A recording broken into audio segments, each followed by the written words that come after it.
The Legend of Sunset Shimmer, Ocarina of Time. By Ganondorf 8. February 14, 2015. Chapter 42, Returning to the Past, and Below the Well. Before deciding to leave the Temple of Time, I turned around to look at the Master's sword, which was now stuck in the pedestal. It felt so weird to me that it was back where it belonged instead of in its scabbard, but now that I was back in the past, I was too young to wield it, even though in the present I looked the same there as I do right now. Or, would that be the future given that the world I left exists 7 years from now? Maybe I shouldn't think too hard about it, as all it would do is confuse me, so I had to focus on what needed to be done. Kakariko Village had a secret literally buried beneath it, and I must uncover what it was if I were to be able to go to the Shadow Temple. Let's get this sorted out before we go anywhere. First of all, we went to the windmill in the future where Discord, the man who lives there, taught us a song which he learned from us in this time due to playing it in front of him. This resulted in the water being drained from the well which is connected to the windmill, yet we haven't done this because the well has no water in the future. Second, we now have to go fix the time paradox, and somehow creating additional ones because of knowing something later and applying it now. Finally, we need to find an item hidden beneath the well which can see the unseen, for it's needed to enter the Shadow Temple. Does any of this make sense to you? I asked. None of it makes sense because we're dealing with the power of time itself, and it's a force that only the Great Fairy and the Great Goddesses would be able to understand, or the Goddess of Time herself, who would be the most obvious choice, replied Spike. I didn't know there was a goddess dedicated to time, I said. Most people don't know this because she is a being who isn't really worshipped all that much in Hyrule. There are some dedicated followers, but the general consensus is that they are a small group often looked down upon by others, said Spike. Do you suppose the Shadow Beast is some kind of ancient enemy of the Sheikah? I asked. It's possible given Impa was the one who sealed it away, or because she needed to prevent Ganondorf's power from strengthening it as evil beings draw their strength from darkness. Right now, the well remains open as the seal hasn't been created yet, so we essentially have all the time in the world to get what we need as he can't do anything until you pull out the Master Sword again, replied Spike. When you think about it like that, wouldn't it make sense not to draw it from the pedestal? I asked. I understand where you're going with this, and it would have been easy to have refused to take the Divine Blade. However, because he was the most powerful man of this time, he essentially had all of the trump cards in his favor, and would have used them to force you into pulling out the Master Sword. Simply put, no matter what ended up happening in the end, Ganondorf had everything all figured out from the start, replied Spike. His manipulations went by undetected as no one knew what he was planning, I said. That's why no one was able to stop him because he was so secretive about his actions, and not even the members of his own tribe knew what he was planning, said Spike. This was true even though I wish that it weren't, but just knowing that he used me to achieve his goal made me feel really furious. I still believe that we could just stay here in the past without needing to go back to the future, but I know that we need to eventually return and awaken the other sages. It might have been possible to defeat Ganondorf if we could somehow warn people of what was to happen, yet that wouldn't work either, as who would honestly believe I came back from the future? Guess we should get going, as lingering about here will get us nowhere, I said. I took the liberty of writing down the Song of Storms for you as I remembered how it plays, said Spike. At least I have the proper weapons and items to help me explore what lies beneath the well, I said. You might want to look again after saying that, said Spike. What are you talking about? I asked as I began to check on my inventory, and discovered that I no longer had the fairy bow, the megaton hammer, the iron boots, the 2 tunics, and the long shot. I did learn that I now had access to the fairy slingshot, the boomerang, the mask of truth, Deku sticks and the magic beans again, which made me realize what Spike was getting at. The items that I picked up in the future, I can't use them here in the past because I don't have them on my person, so I have to rely on what I used before obtaining the Master Sword. A sword? I don't even have one of those. That's one of the disadvantages of traveling through time, sighed Spike. How can I use these items and weapons after so long? I asked. You have no choice but to remember how they work, as that's all you have in addition to your magic. Luckily, you can still use bombs, bombchu, and Deku nuts, so at least you do have some familiar items on hand. The same is also true of Din's fire and Farore's wind, as they are still available. Finally, you've still got the Hylian shield, although now it's too heavy for you to put it onto your arms, so all you can do with it is use as a shell on your back, replied Spike. I wish Sheik could have warned me before coming back here, I moaned. It's doubtful that she even knew this was going to be an issue, said Spike. Just when you think that things couldn't get any worse, they went ahead and did exactly that. There's no point in complaining about something which was beyond our control, so let's get out of here, as the Temple of Time is getting on my nerves, I moaned. As I walked along to the entrance of the temple, I checked my inventory again, and saw that I still had the sage medallions. If this is the case, then the songs I learned must still be available to me. Upon leaving the temple and seeing the outside world, 2 simultaneous events hit me at the exact time. Everything is back where it used to be. Hyrule Castle Town is back where it belongs. Seeing the beauty of the town before it was destroyed by Ganondorf was a sight to behold, and it made me want to just stay where I was standing without ever moving again. Remember that this is what things used to be like, said Spike. I know, but I'm just feeling a bit nostalgic. You don't know to appreciate something until you lose it, and losing this town is something I took for granted, as I never got the chance to marvel in its beauty. All I did was talk to Apple Bloom, and head to the castle to meet with Twilight.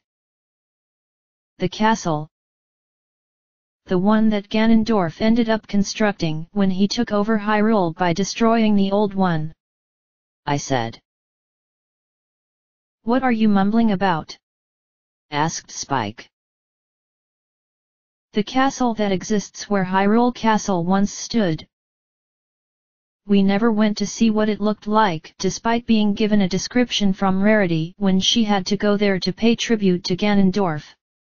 No doubt about it, Spike, his castle will surely enrage me to no end because of having the gall to do what he did just because he had the power of a goddess flowing through him, I replied.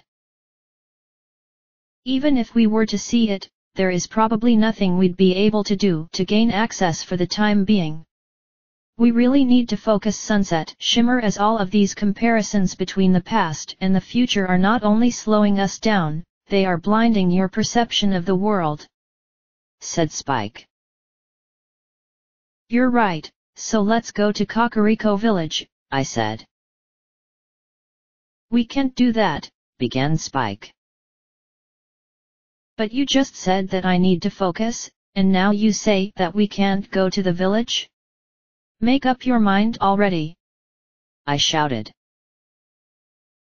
Have you forgotten that it was night time when we returned to the Temple of Time because of needing to see shining armor after sundown? We may have traveled back through time, but the time of day is still the same for some reason. In other words, we can't leave Hyrule Castle town until it's morning, so we might as well get some sleep as you certainly need it," said Spike. Looking up at the sky, it was indeed night out, so I slapped my head for not realizing this.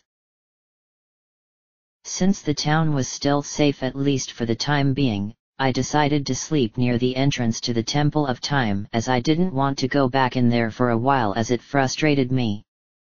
While I was sleeping, something was happening out in Hyrule Field, yet this had already occurred back in the future, but was just beginning in the present day. Applejack, as I remember, was able to take Twilight away from the castle due to Ganondorf having killed the king, and chasing after them in the hopes of getting his clutches on the Ocarina of Time.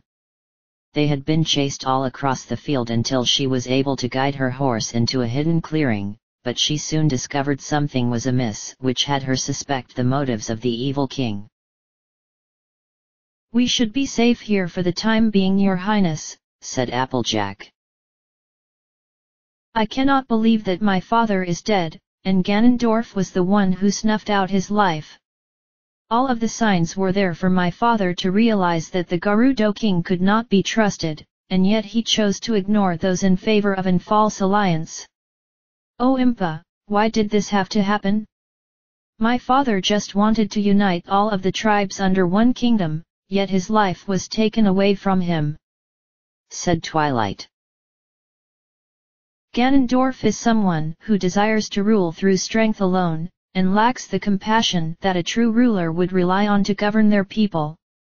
I must admit that I did not expect him to want to carry things this far, as it was my assumption that the issues he had could have been solved through talking. Shining Armor wished to take a more direct approach, and he too has become a victim. I apologize for having taken you away from the castle, Princess Zelda, but my duty forced my hand, and your life is to be protected even," said Applejack. She then peeked from behind a rock, expecting Ganondorf to gallop past on his nightmare of a horse, but he was nowhere to be found. She kept up this vigil for several minutes before turning her attention back to Twilight, who was still in disbelief over what had happened. If only she knew what the future was going to bring, but at this point in time she is oblivious to what I know. "It looks like he decided against following us all the way down here, so that means he must have chosen to make his way back to the castle. Why would he decide to do that and not continue with the chase?" asked Twilight. "I fear that he has figured out my deception much sooner than what I was hoping for, Your Highness.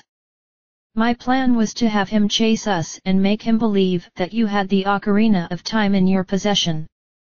The purpose was to give Sunset Shimmer enough time to make it to the Sacred Realm, and secure the Triforce before he could," replied Applejack. "He figured out that she has all of the keys, so he must have gone back to wait for her to make a move. If only I had known that he manipulated us from the very beginning, Sunset Shimmer would not have been dragged into this situation, and her life would not be in danger. She has no idea that the Gerudo King is going to surprise her when the Sacred Realm is opened, and that means—" "Impa? What did she do to deserve this?" asked Twilight.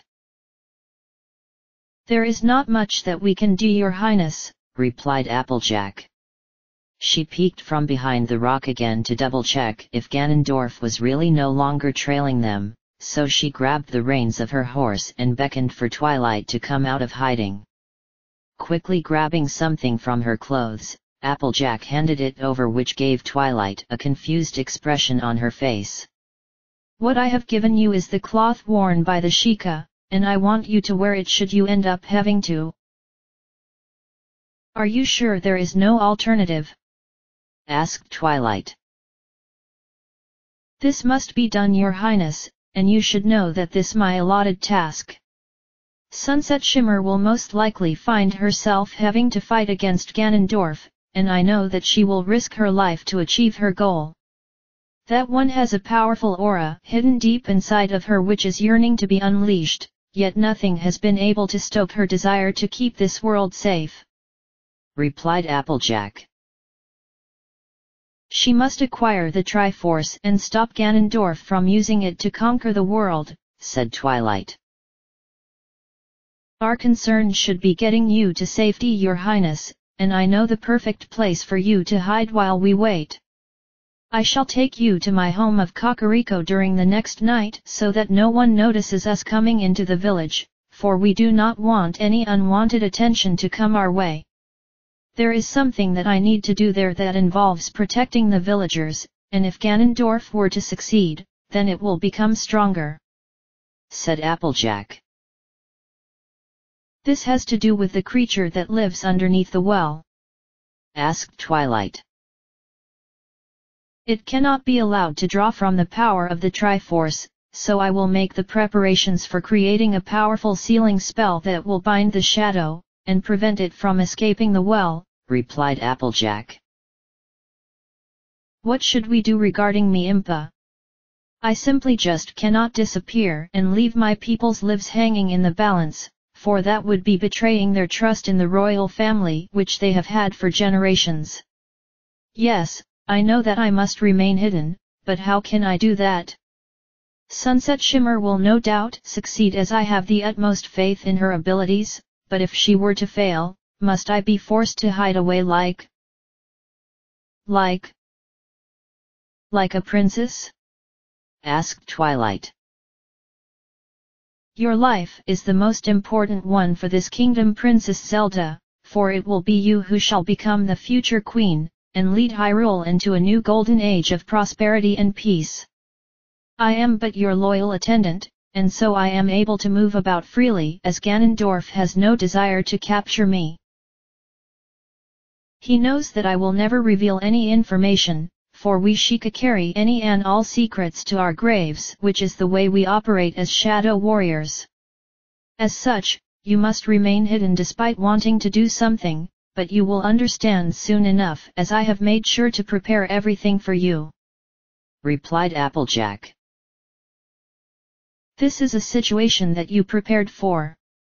asked Twilight. "I always knew that something like this would happen, and so I prepared in advance, otherwise this would all be blind. There is no need for you to ask me any questions, Your Highness, for everything will be made clear to you. Now, let us get some sleep as we must be ready to move out to Kakariko by the next sunset. As far as the people of Hyrule shall be concerned, I shall spread a rumor saying your life was cut tragically short, or you were captured by Ganondorf. Such acts of trickery are deceitful, but needed to protect you," replied Applejack.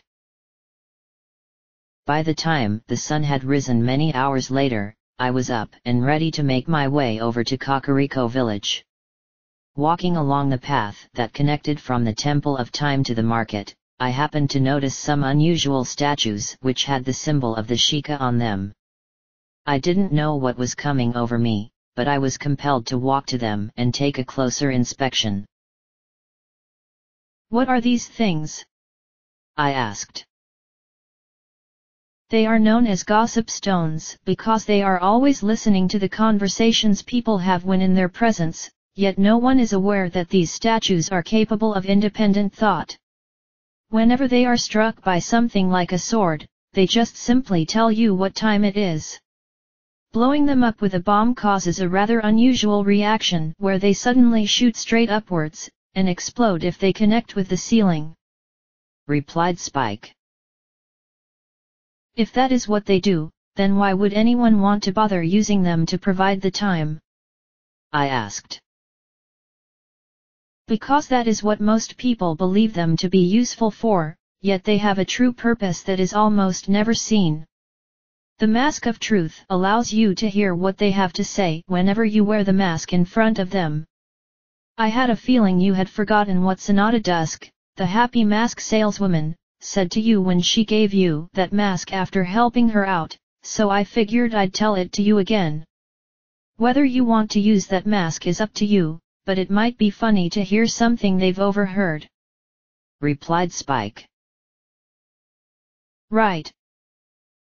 I remember what she said now, I said, which was a complete lie, and no doubt that Spike was aware of this.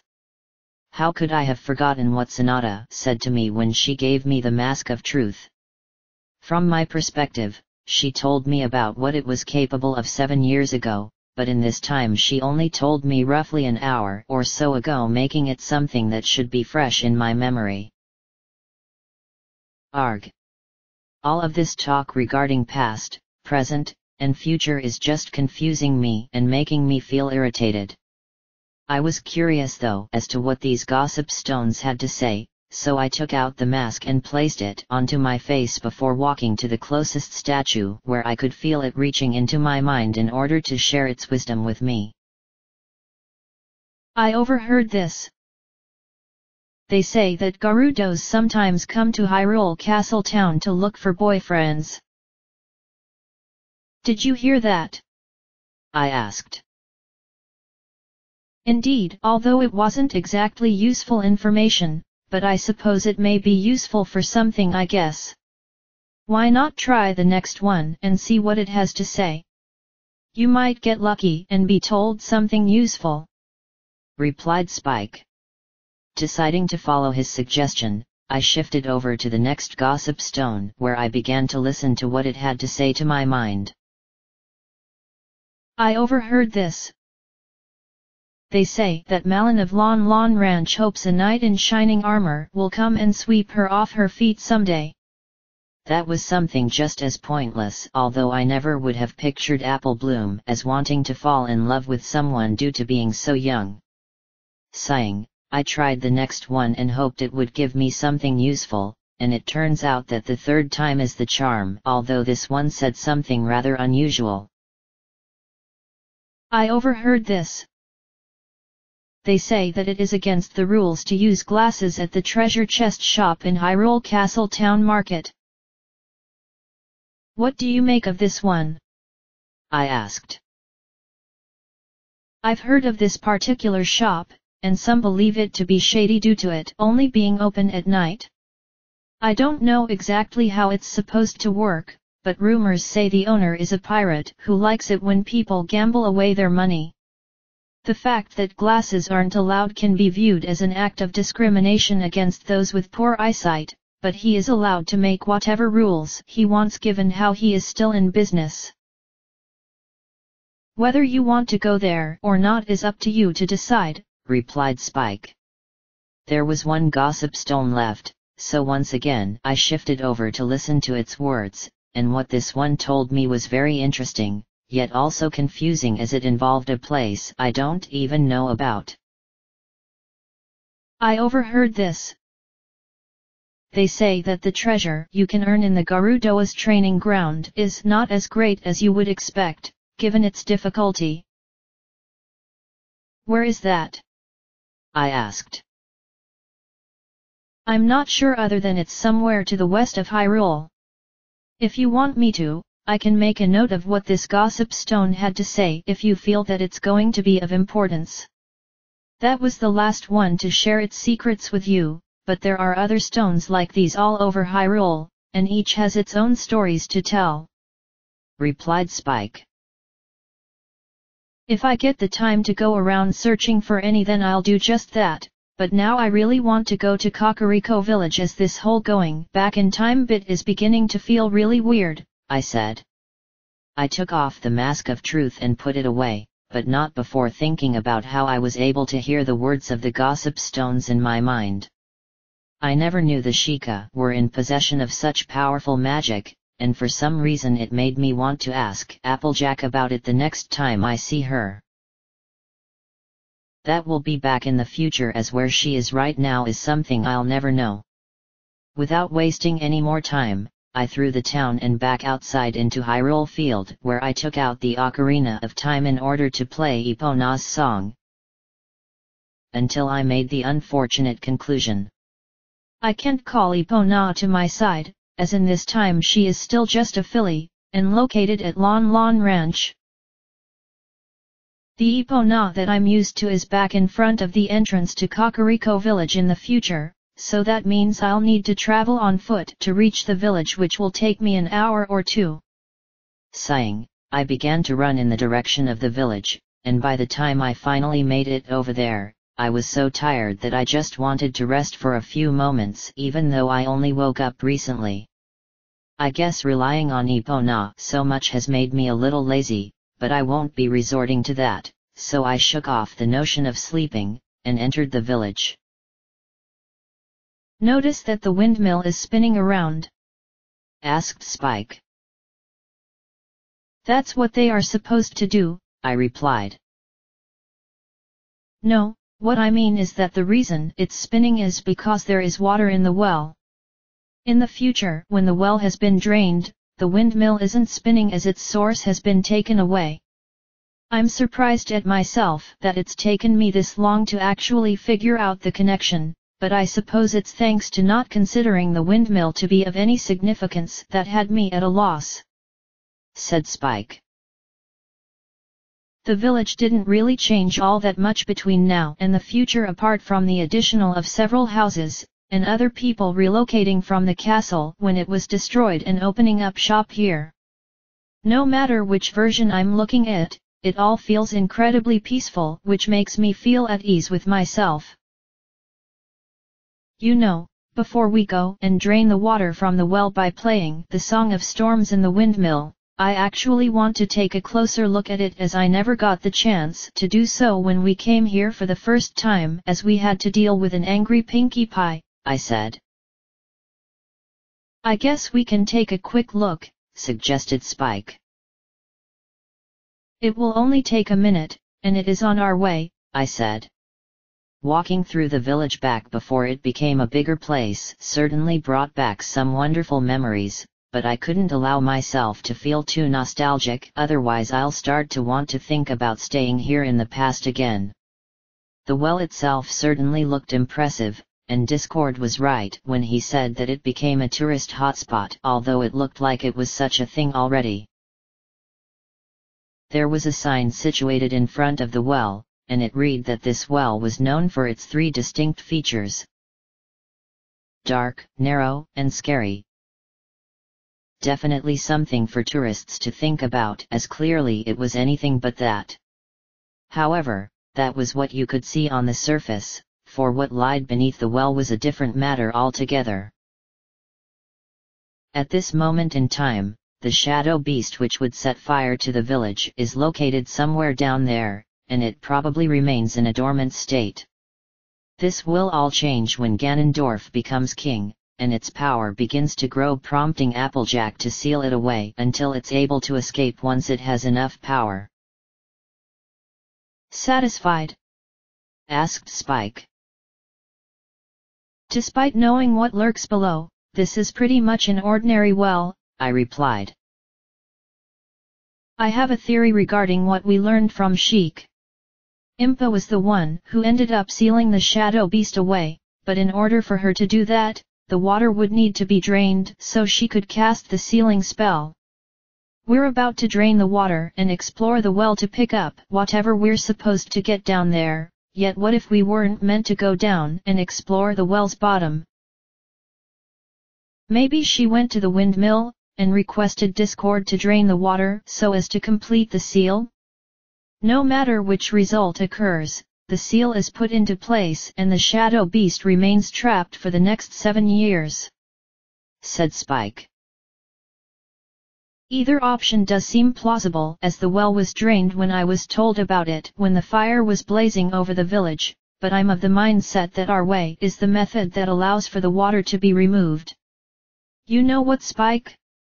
Let's just go into the windmill and get this sorted out ourselves, as all of this talk is getting us confused, I said.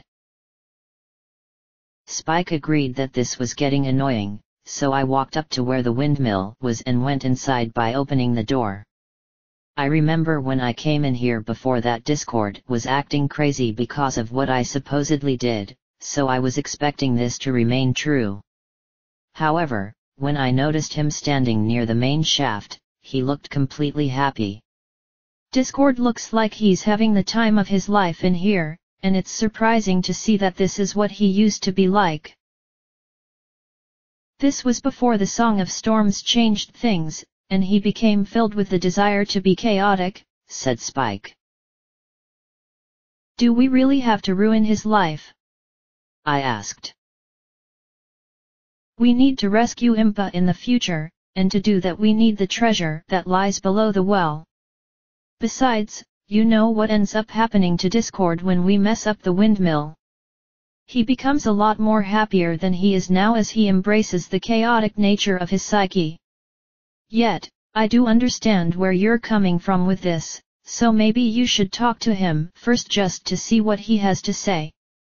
He might know something about the well itself, and may be willing to discuss it before you play that song," replied Spike.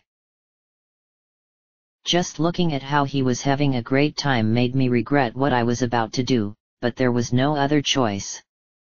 Sometimes being a hero does mean having to make some tough decisions, including ones that you feel aren't the best things one can consider, yet this was another reminder of me being subjected to constant torment. Sighing, I walked over to where Discord was and began to talk to him when he noticed me. "Hello there," I said. "Go around and around and around. What fun! I'm so happy. Hello little girl. My name is Discord, and I am the proud owner who lives and operates this windmill. For years this place has been channeling the water in the well located in the heart of Kakariko, and has served as the villagers' means of securing their water, yet these days I've been distracted from my usual means of maintaining order because of something which has been on my mind," said Discord. "What's that?" I asked. "I am a music maker, which is a hobby, so I've been trying to come up with a song inspired by the music one can hear echoing throughout this windmill if you stop and take a good listen.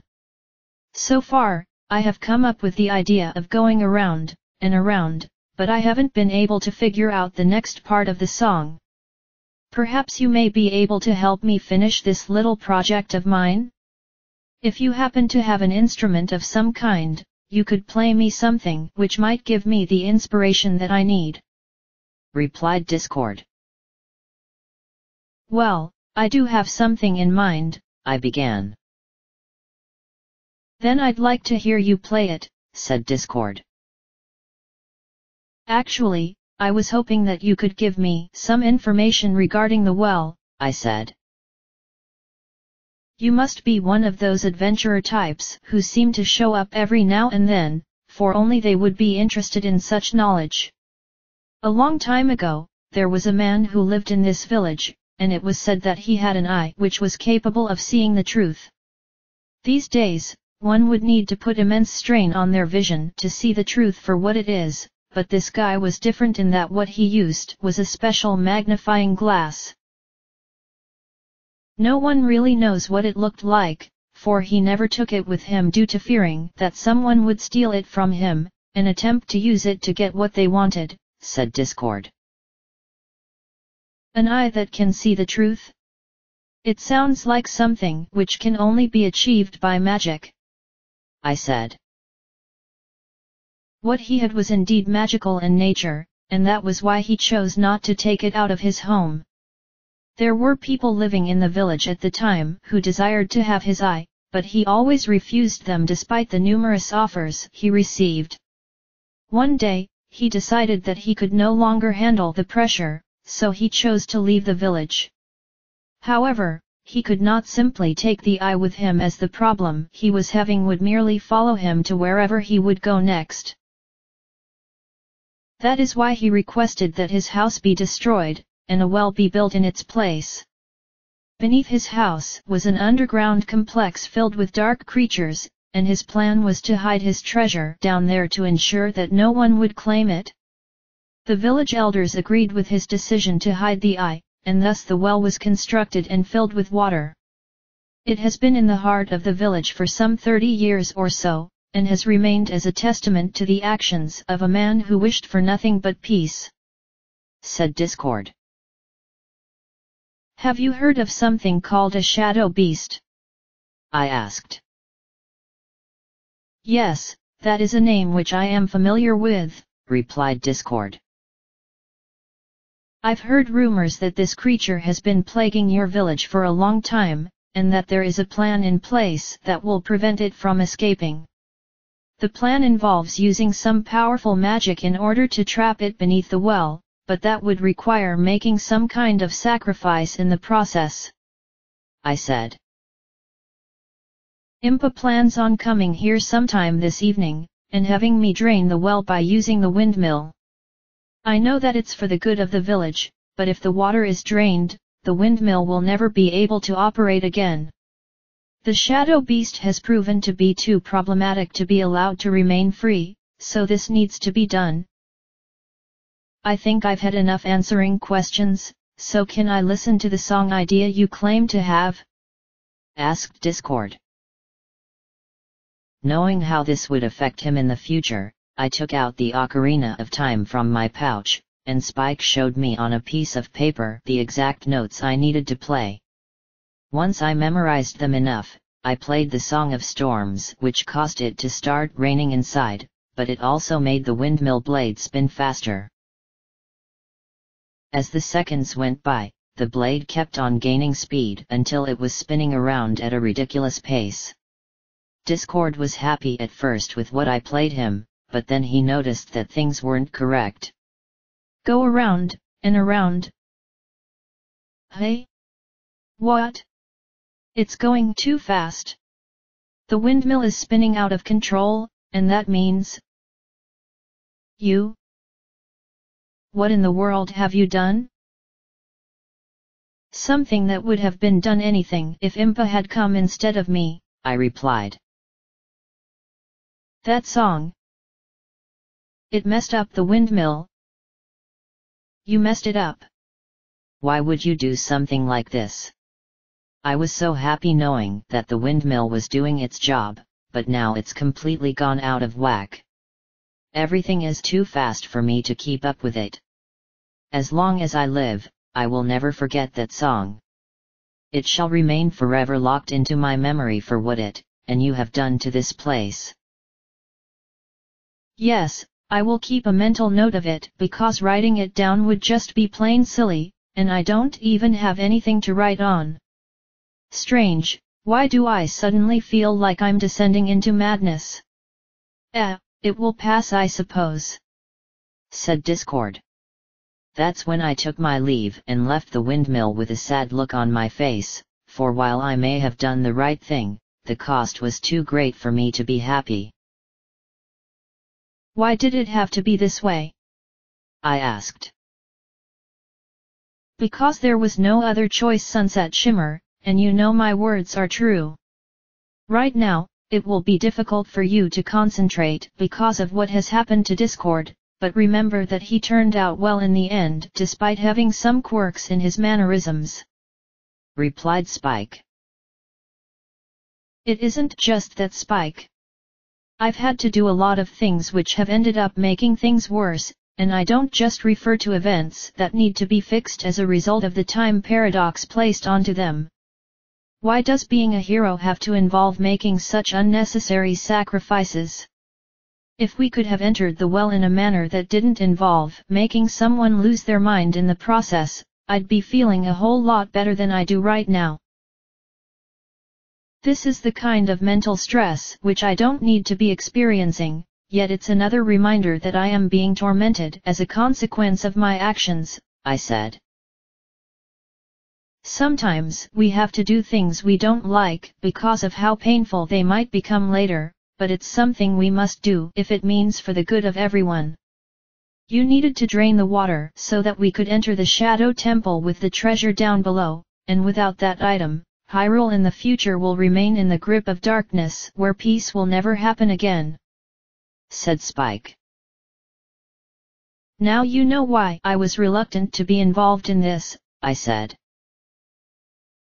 You've come this far on your journey, so you might as well keep on going until it's finished, said Spike. Like I don't have any other choice in the matter, but I will continue as I need to defeat Ganondorf to not only save this world, but also be able to return to mine. I know you still have some doubts about my story, Spike, but it's not like I'm trying to force you into believing my words. Anyway, the water has been draining from the well while we were talking, so now we can access the bottom of the well.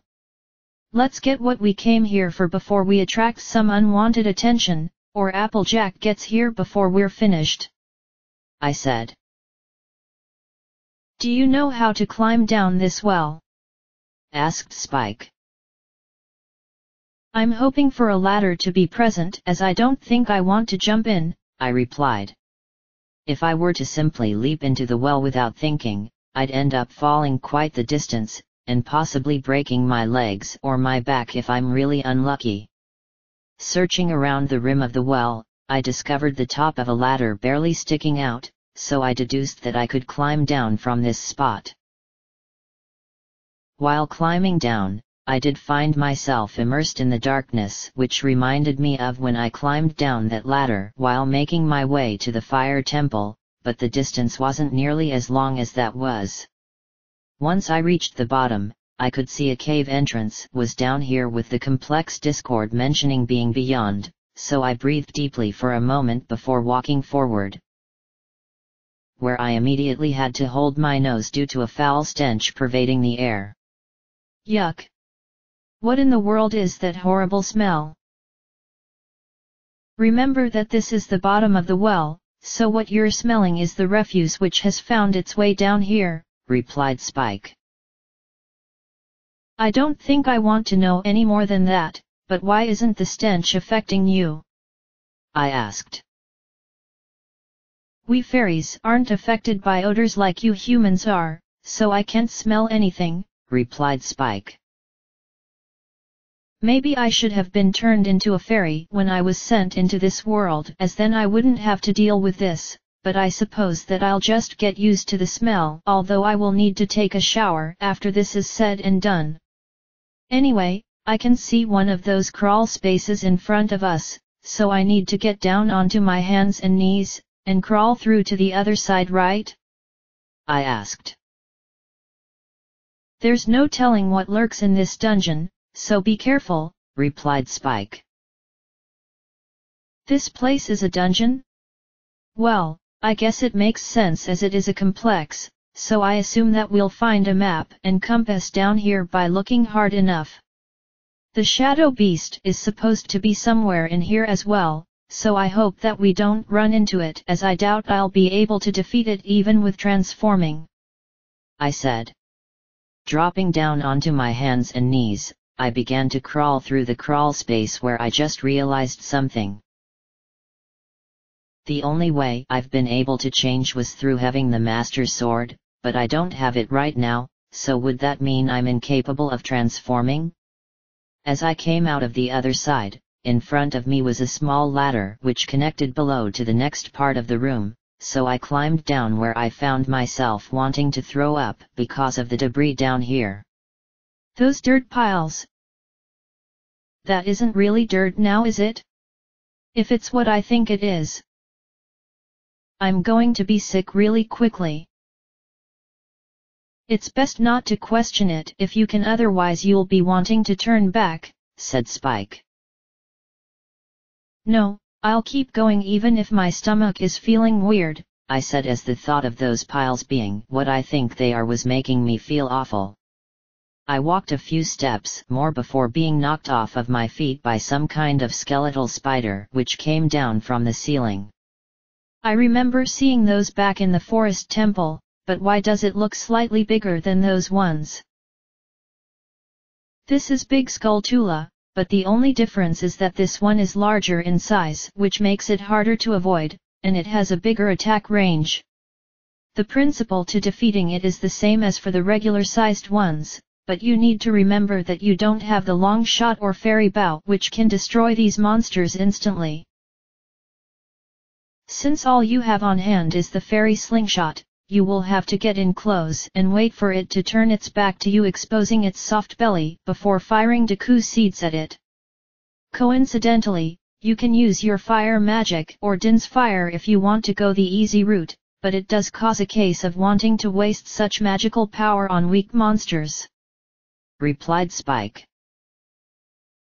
"I'll go with the slingshot as I do need to get better at using it," I said. The fairy slingshot works in the same manner as the fairy bow, so you already have the experience on your side. You need to improve on your aiming, which is certainly lacking, so maybe you can get better as we make our way through this place. Otherwise, we'll be paying a visit to the shooting gallery in the future, or maybe even here in the past, as it's located in Hyrule Castle Town," said Spike. Taking out the fairy slingshot, which felt weird given that it's been forever since I last used it, I aimed it at the big Skulltula, and waited for it to turn around and expose its belly. Once this happened, I fired a Deku Seed which struck it, but it wasn't enough to defeat it, so I had to wait for it to turn around again, where I fired a second seed which destroyed it. That took 2 shots to beat it, so maybe the seeds I fire are weaker than arrows. This is going to be much harder than I thought it would be. We are back in your childhood where monsters are more durable because your weapons aren't all that powerful, said Spike. This isn't how I lived out my early years, although I'd rather not talk about that as it's too painful for me to want to recall.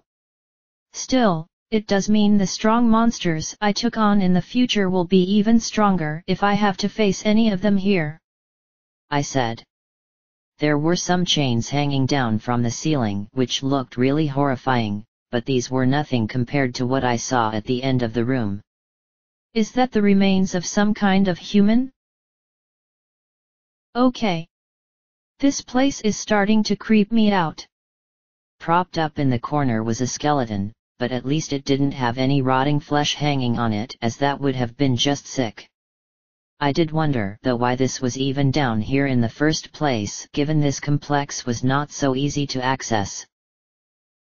Unless one could reach it a long time ago, even before Kakariko Village was first built. I can sense the spirits in this room, began Spike. Spirits? I asked.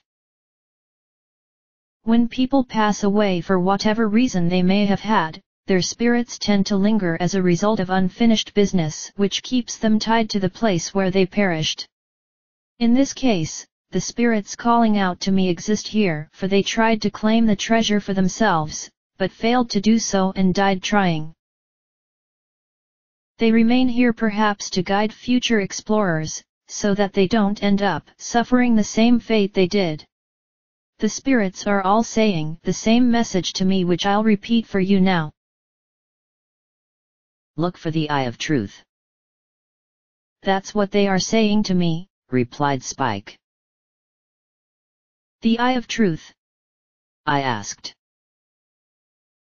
That must be the special magnifying glass Discord mentioned before he lost his mind, replied Spike. I don't think we'll be able to look for anything given that we're stuck at this wall, and I don't see any cracks that indicate it can be destroyed. Yet, why can I hear water coming from the other side? I wonder if it isn't what it appears to be, I said. Reaching out with my hand, I wanted to see if I could touch the wall in front of me, and when it went through without any consequence, it did startle me at first, before realizing that it was a fake. This wall isn't real, as in it doesn't exist, even though we can see it with our own eyes. I had to make sure that this wasn't just a coincidence, so I pulled my hand back and reached out for the wall, and once again my hand went through. That's when I chose to walk through the wall, and discovered there was much more to this room than first glances showed.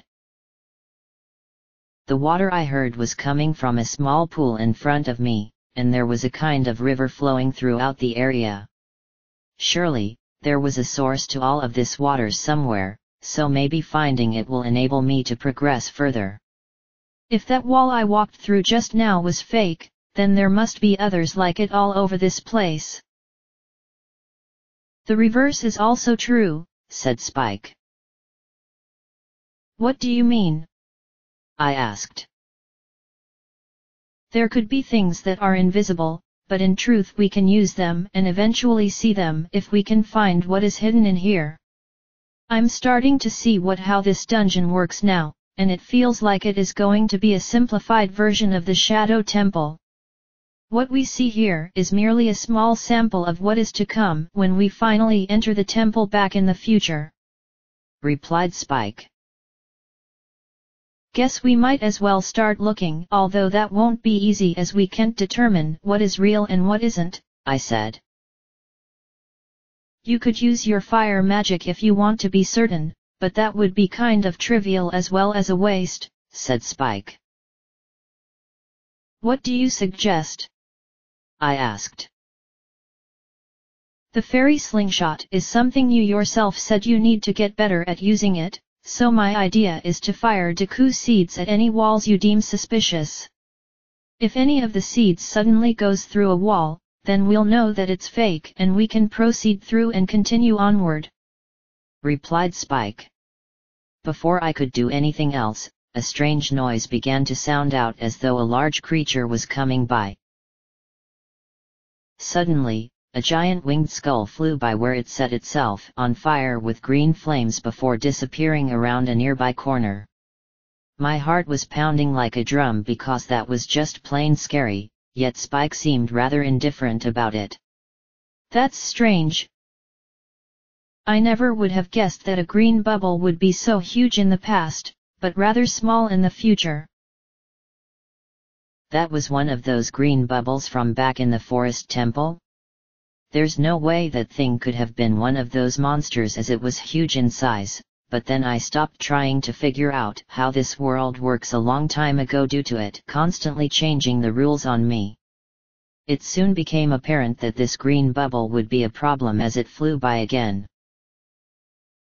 "That monster appears to be going around in a circle," I said.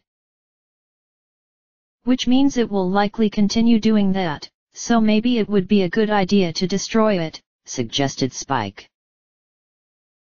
"I suppose using the fairy slingshot will work, but that would involve aiming at a moving target, and my hitting anything that moves is really bad," I said. From what I gathered at how the green bubble was moving, it was stuck going around in a circle and had no desire to suddenly change directions. In that sense, I was completely safe in this location and would only be in danger if I end up on its path. On the other hand, I didn't want to run the risk of being blindsided by it, so I aimed the fairy slingshot and waited for it to fly by again. About 30 seconds later, it came along where I started to fire as many seeds as possible, and I managed to defeat it by hitting it with one seed, after missing about a dozen times before connecting. Coincidentally, some of the seeds went through the wall on the opposite side, so there was more of this room to explore. "With the green bubble out of the way, you should be able to walk around this room without having to be surprised by it," said Spike. "Until we leave and come back here again where it will have respawned," I sighed. "That's always a possibility when it comes to these dungeons," said Spike. "So which way should we go from here? We can go left, right, or the middle seeing as the wall in front of us is fake," I said. "Why not check out what's behind the fake wall? Considering that there isn't a wall to begin with, there might be something that someone wanted to keep hidden in that part of the room," suggested Spike. While his choice of words were confusing, I agreed with him that going beyond that false wall was a good idea as who knows what we may find, so I walked over to where the false part was, and went through it to discover two wooden poles in the shape of an X stood in front of me. I could see some trace amounts of blood on these poles which had me concerned, for it was a sign and reminder that others came here before me to find the Eye of Truth, and they didn't make it out alive. Two doors were also in front of me with locks on each one, and to my right was a large treasure chest that could contain the eye. But that would be a little too easy. In fact, nothing here looked to be easy, and I had a feeling something was wrong. "There's something off about this area," I said. "In what way?" asked Spike. "For one thing, that those wooden poles are forming makes me feel that something will happen if we go near them. Second, that treasure chest to my right looks easy enough to get to, but what if there's some kind of hidden trap? Third, I can't see any monsters, so they're either invisible to my vision, or that green bubble was the only thing in this room that constitutes as a threat. I replied. Your third concern is about to be answered right now when I say to watch out for the shadows of monsters that hang from the ceiling, said Spike. Hearing those exact words brought up a memory from back in the forest temple, and I looked down to see my own shadow had been replaced with that of a clawed hand. I quickly ran forward where a few moments later, a wall master dropped down from the ceiling where it took a few steps using its finger as feet before jumping back up above. Without realizing it, I had run over to the giant X, and fell through what appeared to be a false part of the floor down to the lowest level of the dungeon where I landed really hard on my rear. This room looked really morbid in nature, where there was a pool that was filled with a liquid which I didn't want to know what it was. I could also see skeletal hands coming up from this liquid, so would this be a place where the undead rise from their graves? This place is really getting creepy, I said. It's nothing compared to what we'll find in the Shadow Temple, said Spike. Is there any way for us to get out of this room, and back up to where we were before? I kind of feel like that I was tricked into falling down here because that wall master would have grabbed and dragged me back to the start of this dungeon. Which wouldn't have been a bad idea given that the entrance was only a short distance away. Or, perhaps we should take a look around in case there might be something down here worth finding, I said.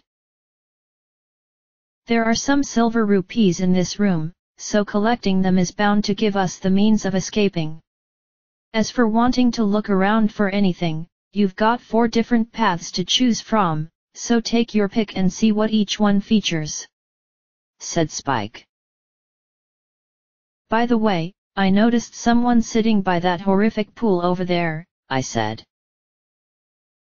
A person? Down here of all places? Asked Spike. Over there. Someone is sitting down, which means they must have been able to survive, but how come they aren't wearing any clothes? I hope this isn't going to be one of those awkward moments where I'll be feeling uncomfortable about it. Still, why would anyone want to sit near that liquid, as it looks really nasty, what with those hands coming out of it?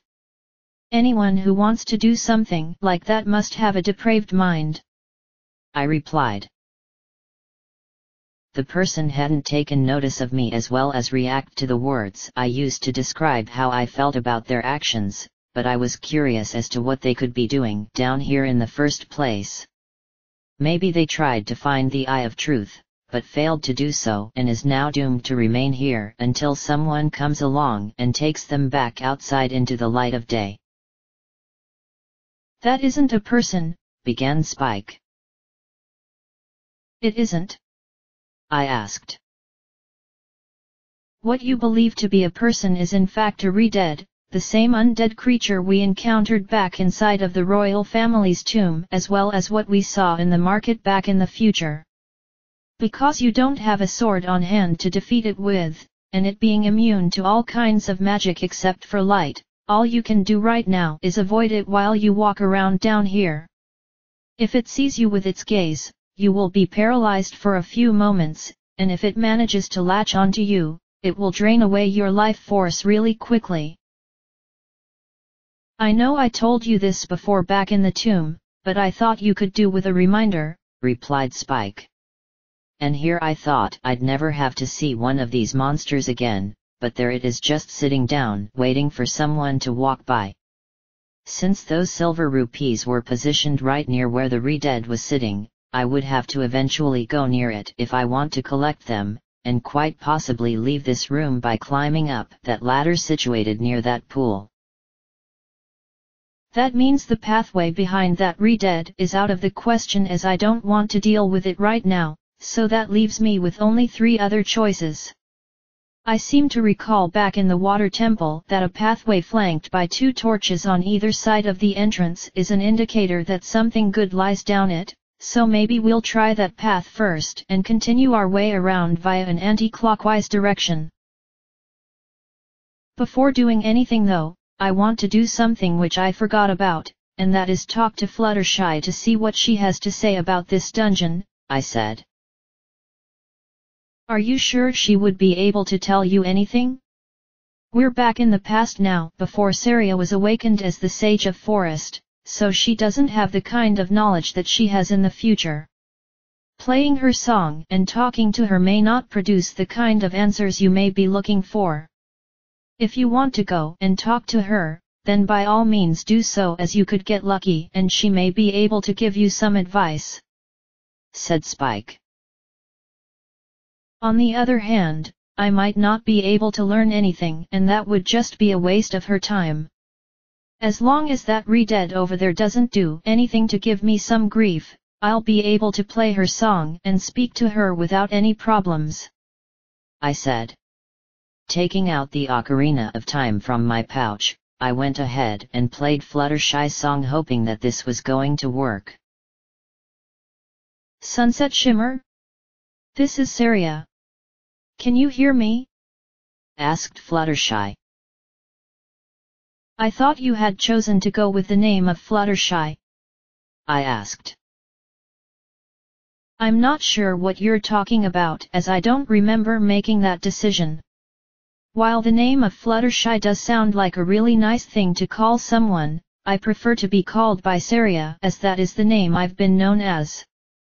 Sorry if that is a little disappointing, but I should stick with the name that I was given by the Great Deku Tree when I was born into the world," replied Fluttershy. This was really awkward, as I clearly forgot that she didn't choose to go with Fluttershy instead of Saria when it came to her name until 7 years in the future. Once again, I've allowed the notion of time travel to cause me to make quite the obvious blunder, but I was fortunate in that Fluttershy was kind enough to not allow it to be a concern to her. "Anyway, where exactly are you? I remember your ocarina sounding a lot different, and now it sounds even more unusual than before, so you either got really better at playing it, or you decided to throw away what I gave you and went with something better. Personally, I feel that it's the first option where you have improved on your playing." "I have gotten better thanks to being given some pointers courtesy of a scarecrow," I said. "A scarecrow? Well, that is much different from what I was suspecting, which would have been either the princess, or one of her attendants. The spirits are saying to me that you are exploring some kind of complex below Kakariko village," said Fluttershy. "I came here in order to acquire something called the Eye of Truth, and the reason I wanted to talk to you is because I thought you would have some information I could use to make my search a lot better," I said. "The spirits wish for me to share with you the information that they have, so yes, I can tell you something. I'm sure that you've already experienced seeing some false walls and floors, but sometimes you want to take the bait and fall victim to one of these traps. You might find some extra rupees, or perhaps a look ahead at what may be coming up later. There is some kind of creature lurking about in one of the rooms, however, and it appears to have numerous hands," said Fluttershy. "What kind of creature has that many appendages?" I asked. "I'm not sure what the spirits are getting at, but they say that when you discover this creature, you will need to figure out how to summon it in a way that is sure to grab its attention. They also say that the song which you use to prove your connection to the royal family is going to be useful, but they aren't sure why, as the darkness is clouding their vision," replied Fluttershy. "I guess I'll just figure it out when the time comes," I said. "Time appears to be against you, Sunset Shimmer, as someone is coming to the village within a few hours, and will seal up the complex using some kind of powerful magic. If you take too long, you may end up being trapped down there forever. This seal is one the spirits say can negate magical properties, for there is a fear among the villagers that the shadow will use its magic to instantly break it. I must end this conversation with you now, for I have no doubt that I am wasting what precious time you have, so I wish you good luck even though I still don't know why you are down there in the first place, said Fluttershy. As my mental communication with her came to an end, I couldn't believe that the time outside had already passed by several hours, so that meant Applejack was going to be here soon, so I needed to work fast and get what I came for before I get trapped in here. We need to hurry along if what Fluttershy says is true, I said. Time does pass by in Hyrule a lot quicker than it probably does in your world, said Spike. Guess we should quickly see what lies down that passage as we can't afford to slow down for any reason, I said. Running towards the passageway flanked by 2 torches, which was my first choice, I soon discovered that the way was blocked with boulders, so I took the bomb bag from my belt and pulled out a bomb before tossing it at the boulders, and taking a few paces backwards. The bomb exploded, revealing a dead end, but there was also a big treasure chest located at the end of this passage. Looks like luck is on our side as we found ourselves a chest on the first try, so that means searching down the other paths is pointless. Unless the silver rupees we need to collect are hidden along those routes, said Spike. Good point, so I guess we'll have to check them all out, including the one near where that re-dead is, I said. As I ran towards the chest hoping that it would contain the Eye of Truth, I failed to notice that there was another re-dead sitting nearby, but how could I have seen it when it was so dark down this passageway? The monster simply blended in with its surroundings, so I was unaware it was even there to begin with. When I approached the chest, it suddenly got up onto its feet, and let out a terrifying moan which froze me on the spot. It started to walk at a rather slow pace before it grabbed onto my body, and began to squeeze me numerous times. At first I thought it was trying to crush me, but then I started to feel incredibly weak. Just like Spike said would happen. My life force is being drained at a rapid rate, and I'd wager that I have mere moments before I lose consciousness and perish. To be continued. Chapter 43, To See the Truth That Lies Beyond.